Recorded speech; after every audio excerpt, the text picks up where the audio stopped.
Olá pessoal, tudo bem com vocês? Professor Miranda. Estamos aqui hoje para mais uma aula da nossa disciplina de Físico-Química 1. E na aula de hoje, a gente vai fazer um exercício de aplicação envolvendo o estudo dos gases. Vamos fazer a determinação da massa molar de um gás ideal utilizando o Excel. Então, pessoal, para esse exercício de aplicação, eu trouxe uma questão do nosso livro texto, do nosso livro do Atkiss, tá certo? Do volume 1, décima edição. E essa questão está descrita em detalhes na página 55 desse exemplar, tá certo? A questão diz o seguinte: deduza a equação entre a pressão e a massa específica ρ de um gás perfeito de massa m.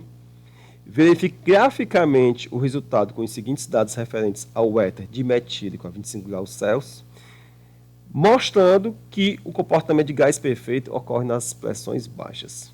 Estime a massa molar do gás. Então, pessoal, a resolução dessa questão envolve 3 etapas principais, certo?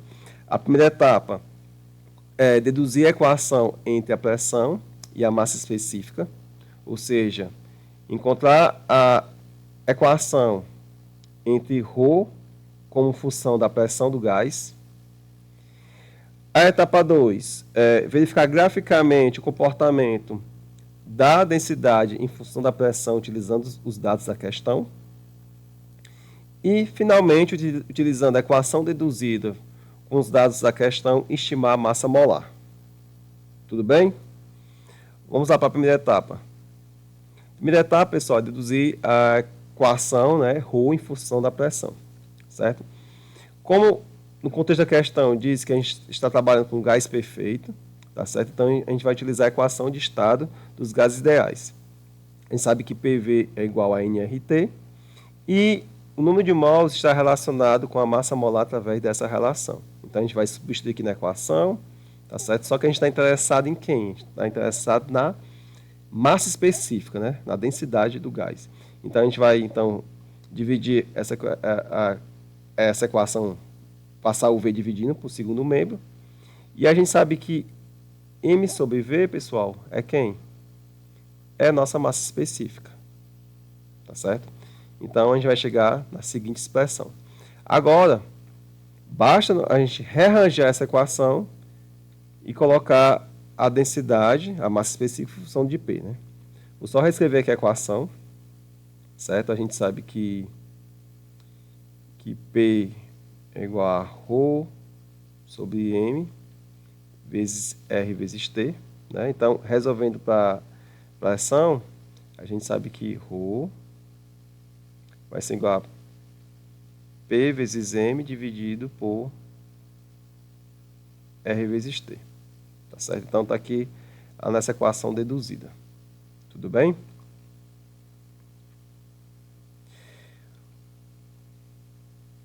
O segundo passo, pessoal, guardem bem essa equação aqui. Tá certo? A gente vai utilizar tanto na etapa 2 como também na etapa 3. Certo? O segundo passo é para verificar graficamente, né, o comportamento dessa equação com os dados fornecidos para o éter dimetílico. Tá certo? Então a gente vai fazer isso via Excel. Antes disso, pessoal, observem só, né? Vou reescrever a equação dessa forma aqui. Certo? ρ é igual a M R vezes T vezes a pressão. Tá certo? Notem só, pessoal. Massa molar, constante R e T são constantes. Tá certo? Ou seja, a densidade está variando somente com a pressão. Então, essa variação é a variação linear. Então, graficamente, o gráfico também tem que ter esse comportamento. Tá certo? Um comportamento linear. Tudo bem? Veja só. Aqui a densidade como fosse o Y, né? O A, que é o nosso coeficiente angular, é igual a relação entre M, R vezes T, tá certo? E o nosso X é a pressão do gás, tá certo? Então, vejam que essa equação, ela deve exibir, né, um comportamento linear, certo? Então, vamos lá para o Excel. Aqui, pessoal, estão os dados, né? Eu só fiz reescrever os dados de pressão e massa específica.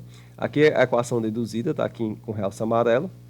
Então, a gente vai, então, agora plotar o gráfico, tá certo? Vou aqui selecionar os dados, venho aqui inserir.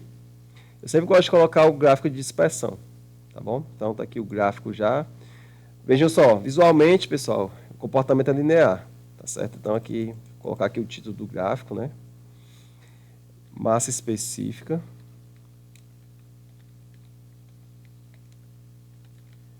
Versus pressão, tá certo?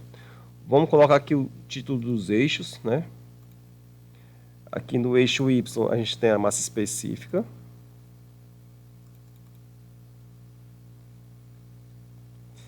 E no eixo do X, né, a gente tem a pressão. Tá bom? Então, tá aqui o nosso gráfico, né? Ele tem um comportamento linear. Só para a gente verificar essa linearidade, vamos fazer aqui um ajuste, né? Vamos aqui selecionar os dados, vamos aqui adicionar a linha de tendência. Aqui já está em ajuste linear, tá certo? Vamos definir a interseção, pessoal, como sendo o eixo 0, 0, tá bom? Vamos exibir a equação do gráfico, também exibir o valor de R ao quadrado. Então tá aqui, pessoal, a equação encontrada, ó. O coeficiente angular é do valor de 0, vou aumentar aqui a fonte para vocês poderem ver melhor. 0,0173, tá certo? E o coeficiente de correlação, o R ao quadrado, vocês veem que o ajuste foi bastante... o coeficiente foi bastante elevado, né? Praticamente igual a 1, né? 0,997, entendeu? Excelente o ajuste. Beleza? Então, como a gente pode ver, ó, o comportamento ele é linear, né, que está de acordo, né, com a teoria dos gases ideais, né, que a baixas pressões, né, a gente sabe que as pressões aqui são todas abaixo de 101,3 kPa, ou seja, abaixo de 1 atmosfera. Então, neste intervalo de pressão, né, a gente vê que o gás se comporta como um gás ideal, um gás perfeito. Tudo bem? Então, tá aqui, só trouxe para vocês o gráfico, né? Como a gente pôde ver lá, né? O comportamento, de fato, ele é linear. Tá certo? E vamos agora para a terceira etapa, tá bom? A terceira etapa da questão pede para estimar a massa molar do gás, tá certo? Mais uma vez, a gente vai utilizar tanto os dados fornecidos na questão, como também, pessoal, a equação deduzida na etapa 1, tá bom? Vamos lá fazer via Excel, tá certo? Antes de ir para o Excel, pessoal, é bom a gente contextualizar a nossa resolução. Vamos lá, pessoal. Como é que a gente vai deduzir, tá certo, a massa molar utilizando esses dados e essa equação? Primeiramente, pessoal, a gente vai plotar um gráfico da relação P sobre ρ versus a pressão, tá certo? E a partir desse gráfico, pessoal, a gente vai encontrar o limite de P sobre ρ quando a pressão tende a zero, tá certo? Então, tá aqui a nossa equação, né? P ρ é igual a P vezes M dividido por R vezes T. Então, a gente vai resolvê-la para P sobre ρ, certo? A gente vai chegar nessa equação, tá certo? E, em seguida, a gente vai botar o gráfico, tá certo? Então, o gráfico, ele vai ter esse formato aqui, tá certo? Vai ser um formato linear, tá bom? Aí, para a gente encontrar o limite, ou seja, a relação P sobre ρ quando P é igual a zero, a gente vai extrapolar o gráfico até o eixo zero, tá certo? Ou seja, quando a gente extrapola aqui, pessoal, ó,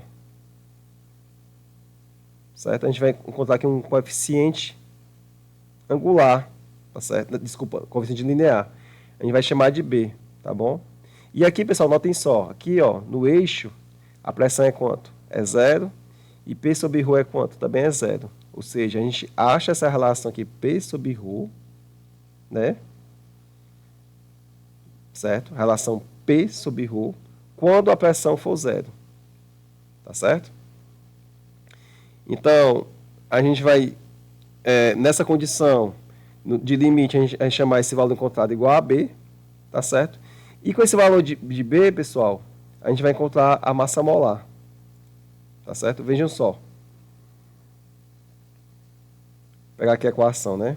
A gente sabe que P sobre ρ, né? Quando a pressão for igual a zero, vai ser igual a quem?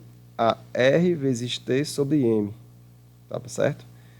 Então, pessoal, a massa molar, ó, M, vai ser igual a quem?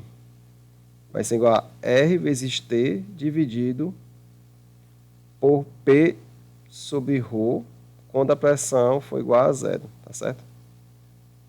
Não é isso? Só que essa relação P sobre ρ, em P igual a zero, a gente chamou de B. Então, a massa molar, né, vai ser igual a quem? Vai ser R vezes T dividido pelo coeficiente linear B. Então, acha B pelo gráfico, já temos R, temos também a temperatura, então a gente pode então achar a massa molar. Tudo bem? Vamos lá para o Excel. Então, aqui no Excel, né, a gente tem aqui na planilha 2, a gente já tem aqui,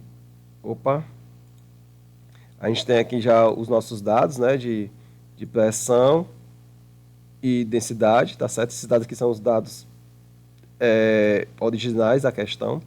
E aqui, pessoal, só adicionei mais uma coluna, tá certo? Quer dizer, mais uma linha, que é P sobre ρ. Só fiz dividir aqui, ó, a pressão pela densidade, tá certo? Calculei aqui para todos os dados. E agora, pessoal, a gente vai botar um gráfico, tá certo? O gráfico, pessoal, vai ser quem? Vai ser a nossa relação, né, ó, P sobre ρ em função da pressão, tá certo? Então, vem aqui inserir, tá certo? Gráfico de dispersão. Então, tá aqui o nosso gráfico, tá certo? Então, o nosso gráfico aqui, pessoal, é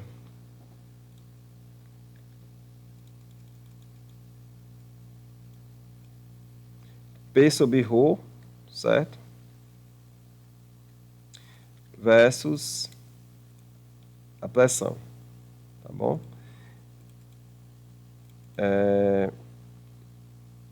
Aqui, pessoal, vamos colocar o título dos eixos, né? Fica melhor o gráfico de ver, né? Aqui no eixo Y,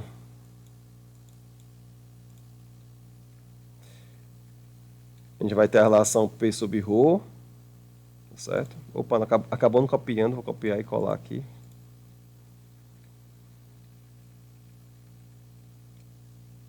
E no eixo X, a gente vai ter a pressão, certo? Em kPa.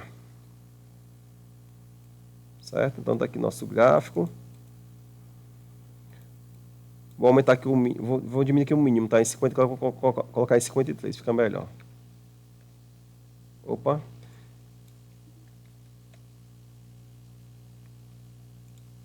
Tá aqui o nosso gráfico. Então, pessoal, para a gente achar agora o limite, tá certo? A gente vai agora, então, obter a nossa linha de tendência, tá certo? Vejam só.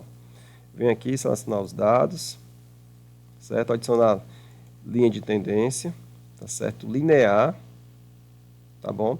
Não vou definir a interseção, tá certo? Porque a interseção não vai ser o ponto 00, né? Vai ser um valor aqui diferente de 1, tá certo? Vou exibir a equação do gráfico, tá certo? Aqui a equação. E vou também colocar aqui, tá certo? O nosso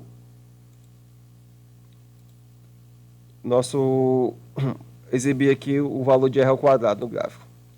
Tá bom? O valor que encontrado foi de 0,9891, certo? É um valor bem que mostra que o ajuste foi bem executado. Então, de posse dessa equação aqui, pessoal, a gente vai então encontrar o valor da massa molar, tá certo? Vamos voltar lá para a nossa questão.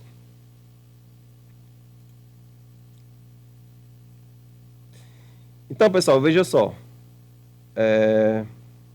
Como a gente viu, ó, o valor aqui do coeficiente angular é 0,461 e do angular é 53,963.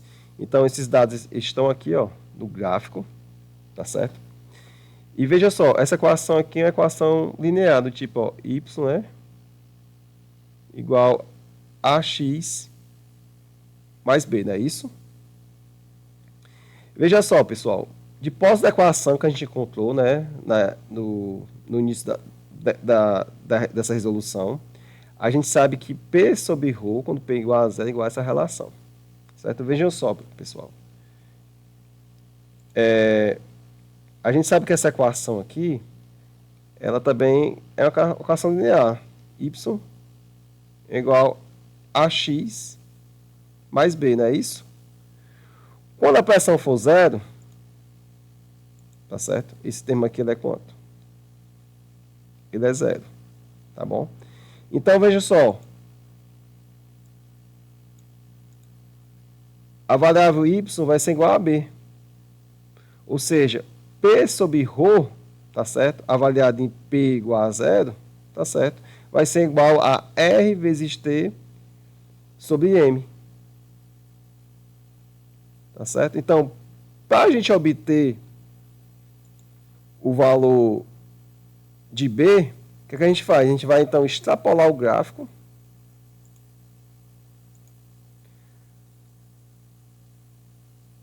Até a condição de P igual a zero aqui, tá certo? E vai encontrar B, tá certo? Graficamente, pessoal, ó, esse valor de B está aqui, ó. É 53,963. Tá certo? Então, pessoal, veja só, esse B, quais são as unidades dele, né?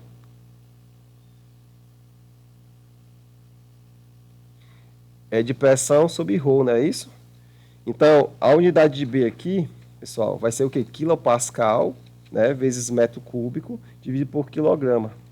Tá certo? Então, B vai ser igual a 53,963, certo? Quilopascal vezes metro cúbico dividido por quilograma. Beleza? Então, pessoal, sabendo esse valor, agora a gente pode então calcular a massa molar M. Então, só fiz rearranjar aqui a equação. Tá certo? M vai ser igual a equação que a gente escreveu no slide anterior, né? Vai ser igual a R vezes T dividido por P sobre ρ, avaliado de P igual a zero, só que P, nessa condição aqui, a gente tem o valor de B. Então, a gente já tem B, que a gente achou pelo gráfico, né? Pelo ajuste. A temperatura, pessoal, tem que ser em Kelvin. Tá certo? E a constante R, pessoal, tem que ser na mesma unidade de pressão que a gente está trabalhando, né? Que no caso é quilopascal. Tá bom? Então, o valor de B a gente já encontrou, tá aqui é de 53,963 quilopascal, metros cúbicos por quilograma, certo? A constante R, pessoal, é de 8,314, não é isso? A temperatura, ela foi dada em graus Celsius, tá bom? Então, a gente tem que converter para Kelvin. Então, a temperatura em Kelvin, pessoal, vai ser de 298,15, não é isso? Então, pessoal, substituindo aqui os valores, né, na equação que a gente encontrou, né, a nossa massa molar vai ser de 0,4594, 45,94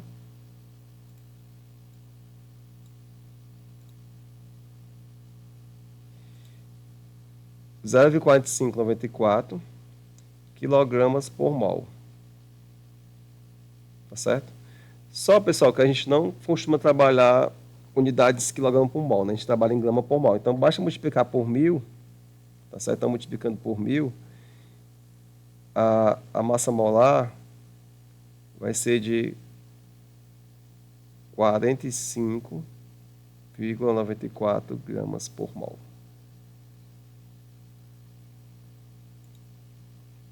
certo? Então, pessoal, esse aqui é o valor, né, da massa molar estimada utilizando os dados referentes ao éter dimetílico.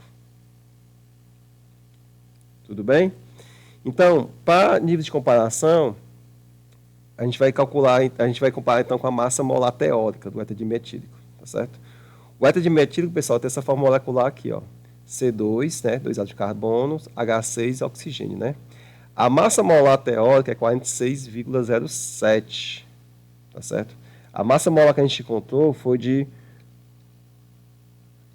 45,94 gramas por mol, ou seja, uma diferença mínima, tá certo? Praticamente insignificante, tá certo? Então a gente verifica, né, que esse método também pode ser utilizado para estimar a massa molar de gases, né, nas condições de baixa pressão, ou seja, nas condições em que a equação de estado de gases ideais ela é satisfeita, tá bom? Esse método aqui, pessoal, é conhecido como método de Canizarro, né, que ele apresentou em um congresso em 1860. Então, pessoal, a nossa aula de hoje fica por aqui, tá certo? Então, perguntas, dúvidas, comentários, pode colocar aí no chat do YouTube, né? Ou então enviar pelo Moodle, que é o nosso sistema virtual de aprendizagem. E até a próxima aula, certo? Um grande abraço.